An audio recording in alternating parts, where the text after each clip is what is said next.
করবো সেই মহান প্রভু গুরু যিশুর দ্বারা গুরু যিশুকে করবো অসংখ্য অসংখ্য ধন্যবাদ। সকলকে আমার নমস্কার। পরমেশ্বর পিতার ধন্যবাদ, যিশু গুরুর ধন্যবাদ। নাম তো আমার মিঠু দলি, বাড়িতে আমার খানাকুল, জেলা হুগলি। তো পরমেশ্বর পিতাকে ধন্যবাদ করবো সেই মহান প্রভু গুরু যিশুর দ্বারা গুরু যিশুকেও করবো অসংখ্য অসংখ্য ধন্যবাদ।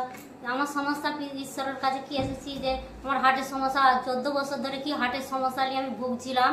আর একটা দাঁত ঘুরেছি, কোথাও পরিত্রাণ পাইনি, কি টাকা পয়সা সমস্ত কিছু আমার স্বামী পথে পথে ঘুরেছে নিয়েছে, আমার কোনো অর্থ শেষ হয়ে গেছিলো। তো আবার আমার আর একটা রোগ ছিল, কি গ্যাস অম্বল ছিল, মাথার যন্ত্রণা। এতটাই এই রোদ তাতে বেরালে আমি মাথার যন্ত্রণা নিয়ে সারাদিন কি পড়ে থাকতাম, কি আমার খাওয়াও জুটতো না, কি আমার এতটাই বড়ি খেয়ে খেয়ে কি এতটাই মাসে আমার কি বড়ি খেতাম, আমার 7,000 8,000 টাকা কি আমার মাথা গোড়ায় কি যোগ করে রাখতাম আমার স্বামী।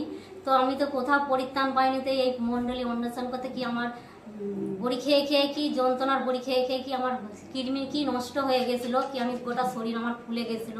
আমার একবার পা থেকে মাথা পর্যন্ত কি আমি উঠতেও পারতাম না, বসতে পারতাম না, কি আমাকে দুজন ধরে কি আমার ছেলেরা আমাকে কি তুলে দাঁড় করাতো, কি সমস্ত কাজ করতে পারতাম না, আমি একটা কুটি কি আমি সরাতে পারতাম না, আমার এমন অসুবিধা হয়ে গেছিল।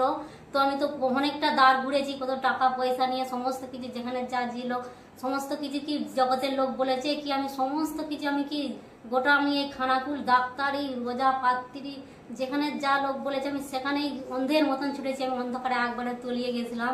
তো আমি কোথাও পরিত্রাণ পাইনি। তো এই প্রভুর ভবনে আসতে আমি দুটো নামে ধন্যবাদ দিয়ে, পানশিউলির মন্ডলী একটাই মন্ডলী আমি ধন্যবাদ দিয়েছিলাম।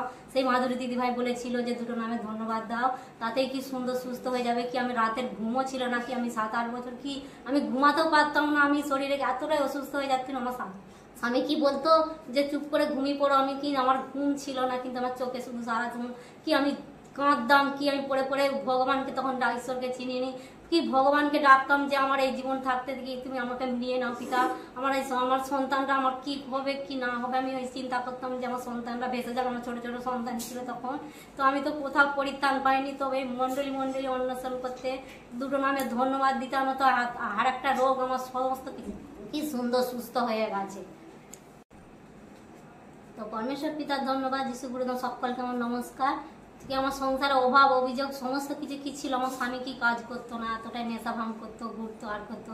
তো আমি মন্ডলী অনুসরণ করতে কি ওই সন্তানের কি প্রার্থনা করতে কি ওই সন্তান আস্তে আস্তে কি মন পরিবর্তন হয়ে যাচ্ছে। কি আমার ছেলেদের সমস্যা হলো কি আমি দুটো নামে ধন্যবাদ দিতে বলি আমার ছেলেরা কি সুন্দর সুস্থ হয়ে যায়। কি আমার ছেলেদেরও এমন শরীরে ঘা হয়ে গেছে, আমার ছেলে কি বাইরে ছিল, তাকেও কি বলেছিলাম যে ডাক্তার কি বলেছিল যে আলু ভাতে ভাত খেয়ে তোমাকে থাকতে হবে। কি আমি তাকে সন্তানকে বলে দিয়েছিলাম যে তুই দুটো নামে ঈশ্বরের নামে বিশ্বাস করবি। কি আমিও তো বিশ্বাস করে আমার এত বড় রোগ ভালো হয়ে গেল প্রভু। পিতাকে আমি বলেছিলাম যে পিতা ওই সন্তানকে আপনার উপরে ছেড়ে দিয়েছি, ওই সন্তানের এতটাই ঘা হয়ে গেছিল ওই সন্তান কিন্তু কিছুই খেতে পারতাম না। তো দুটো নামে ধন্যবাদ দিতে সেই সন্তান দেখো এত সুন্দর হয়ে গেছে। সেই সন্তান কি আমাকে এখনো কিছু বলে না যে তুমি ওখানে যাচ্ছ কেন এখানে যাচ্ছ কেন, কি আমার সন্তানও কি বিশ্বাস করে হেলেছে। তো সন্তান আমার বাইরে থেকে নিলাম, সন্তানকে আমি মন্ডলী অন্বেষণ করাবো। তো পরমেশ্বর পিতার ধন্যবাদ, যিশু গুরুর ধন্যবাদ। আপনারা এই ভিডিও শুনে কি আপনারা এই দুটো নামে ধন্যবাদ দাও, কি প্রভুর ভবনে ভবনে ঘোরো, দুটো নামে ধন্যবাদ দিতে পরিত্রাণ ও শান্তি সমস্ত কিছু কি অর্থ সমস্ত কিছু কি দুটো নামে ধন্যবাদ দাও। তোমার অভাব অভিযোগ তোমার কোনো কিছুতে কি অসুবিধা হবে না। ঈশ্বরকে চাইলেই কিন্তু ঈশ্বর সমস্ত কিছু কি দিয়ে দেবে, জগতের লোক কিছুই দেবে না। কিন্তু এই প্রভুর কাছে এসে দেখো দুটো নামে ধন্যবাদ দাও, তোমার হার একটা রোগ তোমার কি বড় বড় রোগকেও তোমার সুন্দর সুস্থ করে দিই।